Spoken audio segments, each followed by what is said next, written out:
রঘুনাথগঞ্জের জরুর গ্রামে ডাকাতিকাণ্ডে 5 বাংলাদেশি সহ গ্রেপ্তার 6 দুষ্কৃতী।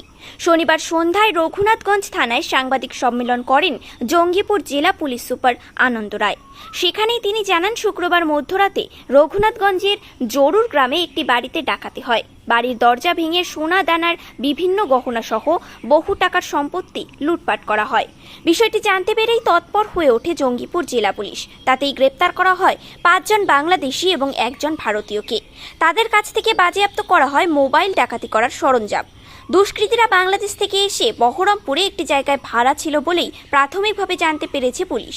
রবিবারই ধৃতদের আদালতে পাঠিয়ে ডাকাতির সঙ্গে আর কে কে জড়িত রয়েছে তা তদন্ত করে দেখবে জঙ্গিপুর জেলা পুলিশ। পাশাপাশি তাদের আর কোনো প্ল্যানিং ছিল কিনা তাও খতিয়ে দেখা হচ্ছে বলেই জানিয়েছেন জেলা পুলিশ সুপার। গতকাল রাতে 12টা থেকে 12:40 নাগাদ একটা ডাকাতি হয় জরুর গ্রামে।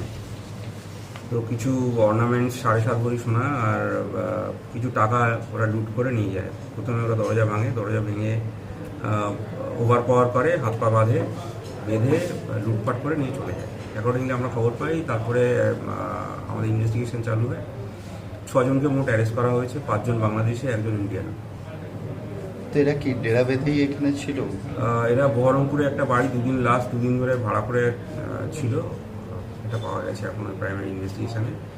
আর অনেকটা মাল রিকভারি হয়েছে, মোটামুটি 90% যা লুট হয়েছিল সেটা রিকভারি হয়েছে। কিছু মোবাইল ফোন, সঙ্গে যে লক তালা ভাঙা যে যন্ত্রপাতি সেগুলি উদ্ধার হয়েছে।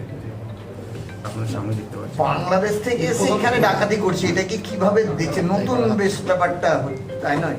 আমরা সব অ্যাঙ্গেল দিয়ে দেখছি। এরা কতদিন থেকে এখানে ছিল? 2 দিন ধরে। এখানে না, এখানে এখন ইন্টারোগেশন ঠিক হয়নি।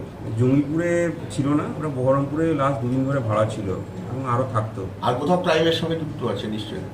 আমরা তদন্ত করে দেখছি। শোনা যাচ্ছে যে বিভিন্নভাবে ফেরি কাজ করছিল, তদন্ত চলছে। এখন এই মুহূর্তে অত ডিটেলস বলা সম্ভব না, তদন্তের স্বার্থে আর বলা যাবে না। Thank you.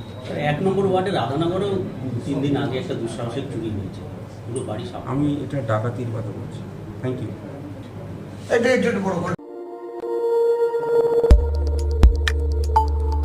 দেখতে থাকুন নিউজ প্রাইম টাইমস, আপনাদের সাথে আপনাদের পাশে।